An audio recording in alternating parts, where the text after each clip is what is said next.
पूज्य श्री महाराज जी से निवेदन करूंगा कि वो हम सभी को अपना आशीर्वाद प्रदान करें।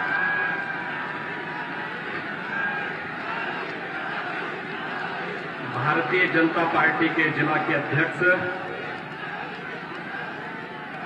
श्री रामेंद्र सिंह सेंगर जी, लोकप्रिय सांसद और केंद्रीय मंत्री माननीय श्री भानु प्रताप सिंह वर्मा जी, पूर्व सांसद और जिला पंचायत के अध्यक्ष डॉक्टर घनश्याम अनुरागी जी, पूर्व जिलाध्यक्ष शिवदेन पालीवाल जी, अरविंद चौहान जी, मध्य प्रदेश सरकार के मंत्री श्री शैलेंद्र बरवा जी, आशीष पालीवाल जी, ब्लॉक प्रमुख श्री अजीत सेंगर जी, चिंतामन दोहरे जी, आज के इस कार्यक्रम में उपस्थित भारतीय जनता पार्टी के सभी पदाधिकारी और भारी संख्या में माधोगढ़ में उपस्थित सभी भाइयों बहनों, मैं बुंदेलखंड की वीर और वीरांगनाओं की इस धरती को कोटि कोटि नमन करते हुए आप सबका मैं हृदय से अभिनंदन करता हूं। भाइयों बहनों, मैं कल से ही बुंदेलखंड में हूं और रात्रि को भी मैं बुंदेलखंड में ही रुका रहा। कल मैंने महोबा, हमीरपुर, राट, ललितपुर, झांसी, आज सुबह बबीना, गरोठा, इन सभी क्षेत्रों का दौरा करने के बाद अब मैं माधोगढ़ में आया हूं। भाइयों बहनों, बुंदेलखंड को और खासतौर पर जालौन को जिन लोगों ने बीहड़ समझ करके उनकी नियति पे छोड़ दिया था, आजादी के बाद विकास के लिए तरसाया था, एक एक बूंद पानी के लिए तरसाया था, आज मैं आप सबसे अपील करने के लिए आया हूं कि जब हर घर नल की योजना डबल इंजन की भारतीय जनता पार्टी की सरकार का जब ये साकार हो रहा है, तो भाइयों बहनों, जो 70 वर्षों तक जिन लोगों ने एक एक बूंद जल के लिए आपको और आपकी आने वाली पूर्वजों और पीढ़ियों को तरसाया, इन लोगों को वोट के माध्यम से ऐसा करारा जवाब दीजिए कि इन सबकी जमानतें जब्त हो जाए। अब ज्यादा दिन नहीं भाइयों बहनों, कुछ ही महीनों में हम जालौन जनपद की, चाहे वहां कालपी हो या माधोगढ़ हो या औरई हो, सभी विधानसभा सीटों पर हर गांव में हर घर तक शुद्ध आरओ का पानी पहुंचाने की कार्रवाई पाइप से करने जा रहे हैं। कार्य चल रहा है ना, कहीं पे पाइप बिछाए जा रहे हैं, कहीं ओवरहेड टैंक बनाए जा रहे हैं, कहीं पर ट्रीटमेंट प्लांट लगाए जा रहे हैं। आखिर ये काम 70 वर्षों में क्यों नहीं हो पाया? भाइयों बहनों, 70 वर्षों में इसलिए नहीं हो पाया क्योंकि 70 वर्षों में जिन लोगों ने प्रदेश के अंदर शासन किया, देश में शासन किया, उनकी संवेदना गांव के प्रति नहीं थी, गरीब के प्रति नहीं थी, नौजवान के प्रति नहीं थी, अन्नदाता किसान के प्रति भी नहीं थी, महिला सुरक्षा के प्रति भी नहीं थी। उनकी संवेदना तो पेशेवर माफिया और अपराधियों के प्रति थी या देशद्रोही तत्वों के प्रति थी, आतंकवादियों के प्रति थी, जो सुरक्षा पे सेंध लगा करके भारत के आन मान और शान के विरुद्ध लगातार भारत को चुनौती देते थे। याद करिए 2012 में जब समाजवादी पार्टी की सरकार आई थी, उस समय के मुख्यमंत्री ने जो सबसे पहला फैसला लिया था, वो फैसला लिया था अयोध्या में राम जन्मभूमि पर आतंकी हमला करने वाले आतंकवादियों के मुकदमों को वापस लेने का, काशी में संकट मोचन मंदिर पर हमला करने वाले आतंकवादियों के मुकदमों को वापस लेने का, अयोध्या, लखनऊ और वाराणसी की कचहरियों पर हमला करने वाले आतंकवादियों के मुकदमों को वापस लेने का, सीआरपीएफ कैंप रामपुर में हमला करने वाले आतंकवादियों के मुकदमों को वापस लेने का। समाजवादी पार्टी की सरकार का पहला निर्णय ही आतंकवादियों के मुकदमों को वापस लेने का था और उसी से अंदाजा लगाया जा सकता है कि उनकी सहानुभूति, उनकी संवेदना आतंकवादियों के प्रति थी, पेशेवर माफियाओं के प्रति थी, जनता जनार्दन के प्रति नहीं। और भाइयों बहनों, जब 2017 में भारतीय जनता पार्टी की डबल इंजन की सरकार आई तो हम लोगों ने पहला जो 3 निर्णय लिए, पहला निर्णय था अन्नदाता किसानों के 86 लाख किसानों के 36,000 करोड़ रुपए के कर्ज माफी का। हमारा दूसरा निर्णय था बेटियों की सुरक्षा के लिए एंटी रोमियो स्क्वाड थाना क्षेत्र में गठित करने का। और हमारा तीसरा निर्णय था कि प्रदेश भर में जितने भी अवैध पोषण खाने चल रहे हैं, इन अवैध पोषण खानों को 24 घंटे के अंदर बंद करने का ये 3 निर्णय हमारे थे। ये निर्णय अन्नदाता किसानों के लिए थे, पशुपालकों के लिए थे और बेटियों की सुरक्षा के लिए थे। आप देख सकते हैं पिछले 5 साल के दौरान मैं जितनी बार बुंदेलखंड का दौरा किया हो, जितना दौरा मैंने बुंदेलखंड का किया है, मैं दावे के साथ कहता हूं कि सपा, बसपा और सपा की 14 वर्षों की सरकार प्रदेश में थी। 3 मुख्यमंत्री थे। इन तीनों मुख्यमंत्री से मैं कहना चाहता हूं, इन्होंने अपने 14 वर्ष के कार्यकाल में तीनों ने पूरे प्रदेश का जितना दौरा नहीं किया होगा, मैंने अकेले बुंदेलखंड का उतना दौरा किया था। और भाइयों बहनों, बुंदेलखंड का दौरा ही नहीं किया, हर दौरे में बुंदेलखंड के लिए एक नई सौगात, एक नया उपहार भी लेकर के आए। याद करिए, पहले दौरे में मैं आया था, मैंने पहले दौरे में बुंदेलखंड के लिए बुंदेलखंड एक्सप्रेसवे की घोषणा की थी। 15,000 करोड़ रुपए की बुंदेलखंड एक्सप्रेसवे आज बुंदेलखंड के विकास की रीढ़ बनने वाली है। और याद करना, ये बुंदेलखंड एक्सप्रेसवे बनेगी तो भाइयों बहनों, ये बुंदेलखंड एक्सप्रेसवे हर एक जनपद में औद्योगिक क्लस्टर बनाएगी। और मैं कह सकता हूं, जिस दिन बुंदेलखंड एक्सप्रेसवे पे औद्योगिक क्लस्टर बनेंगे, मेरे बुंदेलखंड के नौजवानों को तब बुंदेलखंड के बाहर कहीं नौकरी और रोजगार के लिए नहीं जाना पड़ेगा, बल्कि दुनिया नौकरी और रोजगार ढूंढने के लिए बुंदेलखंड में आएगी।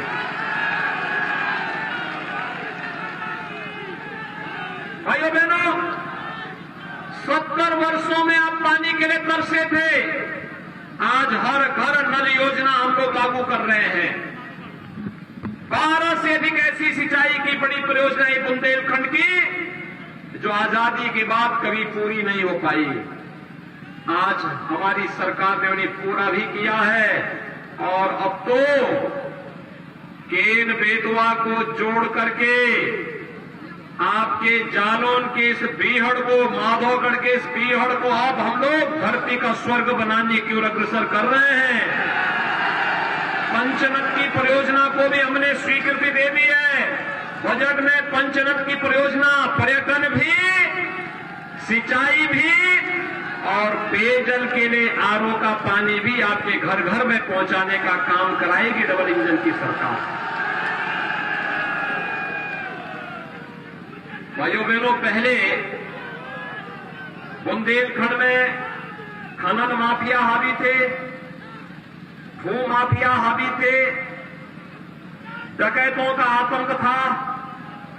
पिछले 5 साल में आपने देखा होगा इन पेशेवर माफिया अपराधी और इन डकैतों का क्या हाल हमारी सरकार ने किया है। आपने देखा होगा ये लोग पहले गरीबों को सताते थे, संभ्रांत लोगों को परेशान करते थे, बेटियों की सुरक्षा में सेंध लगाते थे, व्यापारियों से गुंडा टैक्स वसूली करते थे।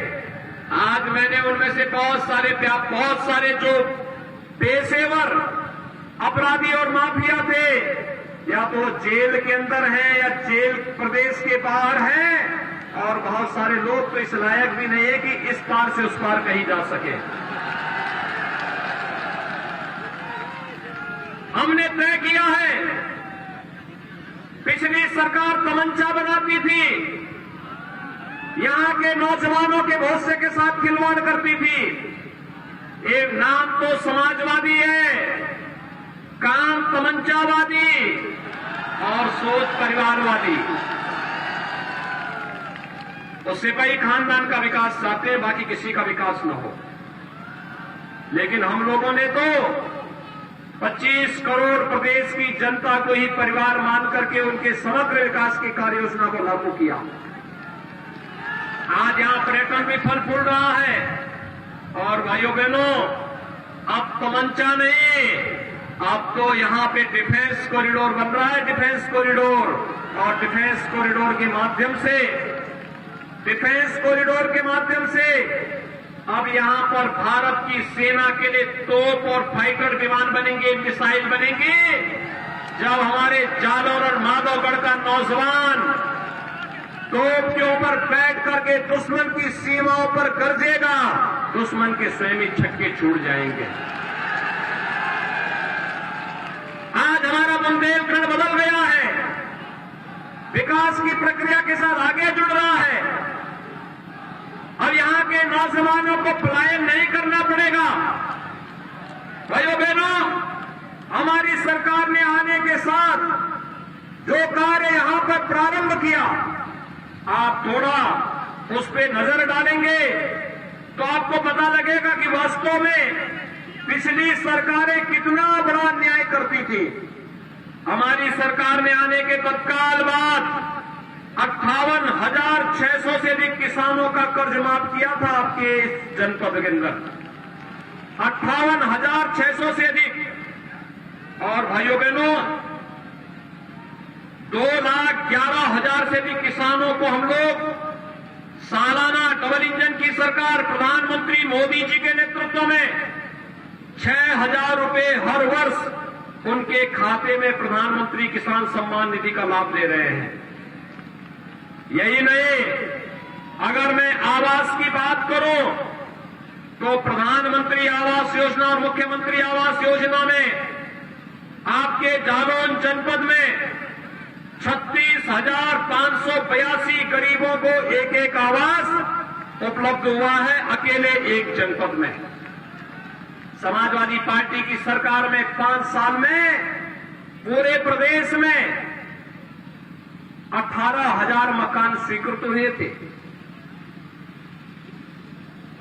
5 साल में पूरे प्रदेश में 18,000 आवास। और भाइयों बहनों, भारतीय जनता पार्टी की डबल इंजन की सरकार ने 5 साल में पूरे प्रदेश में 43,50,000 गरीबों को एक एक मकान दिया है। 43,50,000। और यही नहीं भाइयों बहनों, 43,50,000 पूरे प्रदेश में, और अकेले जालौन जनपद में 36,582 गरीबों को एक एक आवास उपलब्ध हुआ है। हम लोग तो नौजवानों को टैबलेट और स्मार्टफोन भी दे रहे हैं।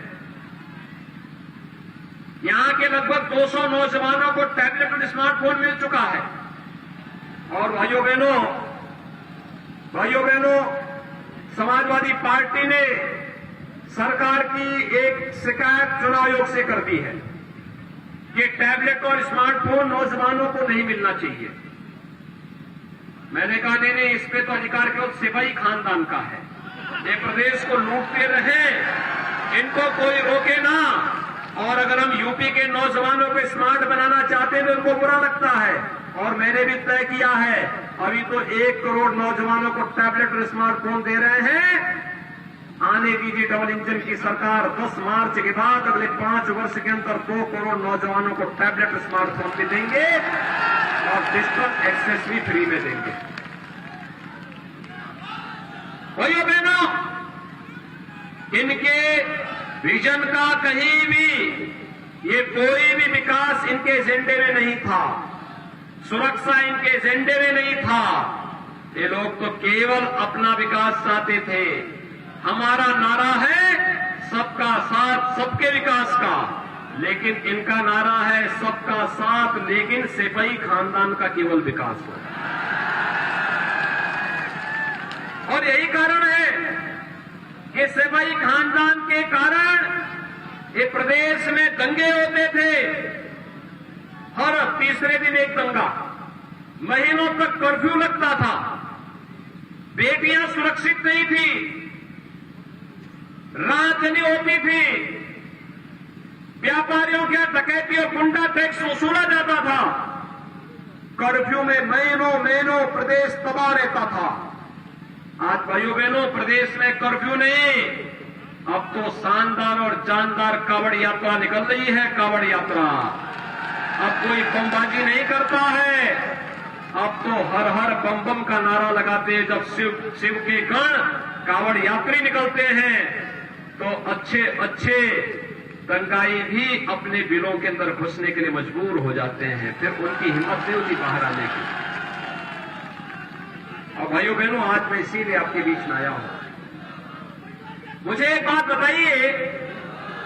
बात बताइए, वर्तमान में कोरोना महामारी से पूरी दुनिया तबाह है।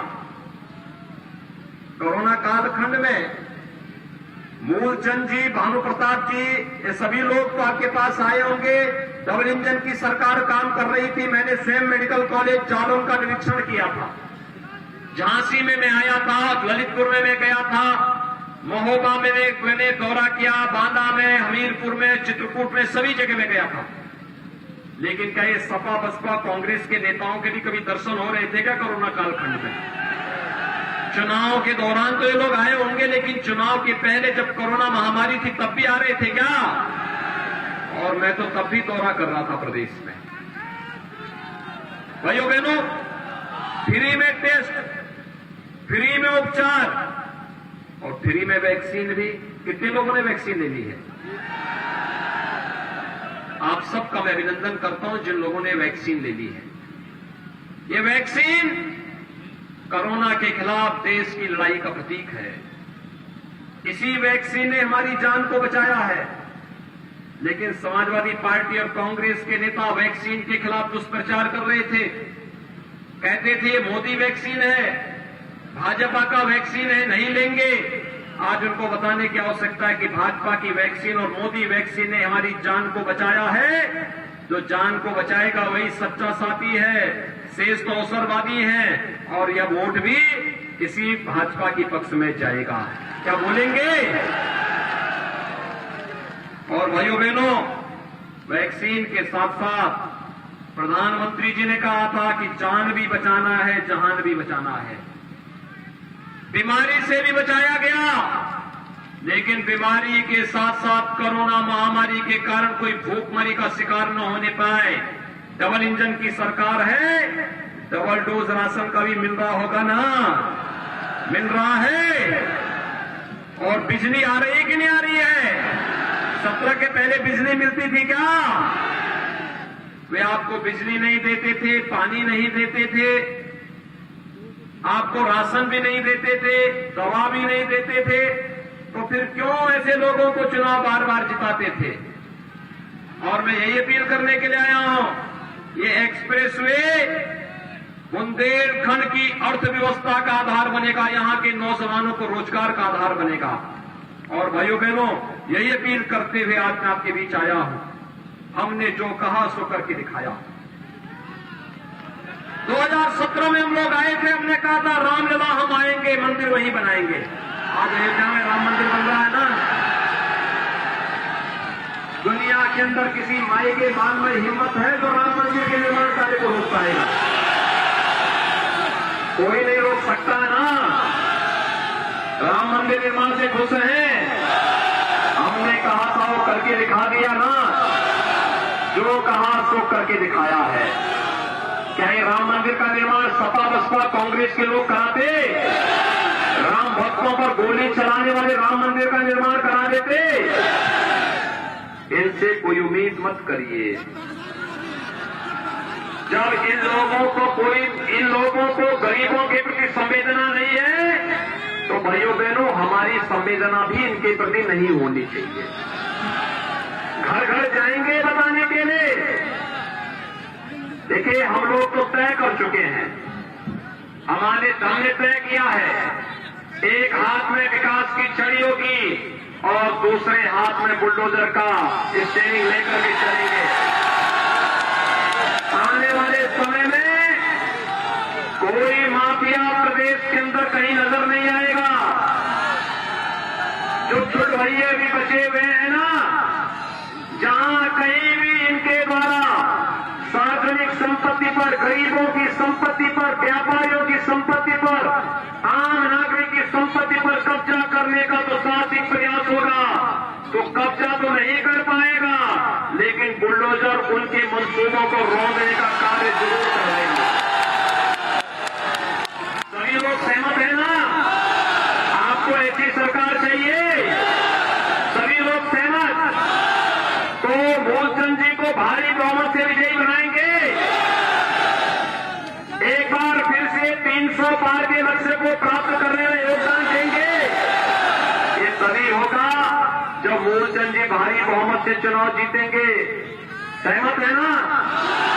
तो भाइयों बहनों, मैं भी आपको इस बात के लिए आश्वासन देता हूं कि सुरक्षा भी और हरेक के घर पे खुशहाली भी लाने का काम सरकार भारतीय जनता पार्टी की डबल इंजन की सरकार करेगी।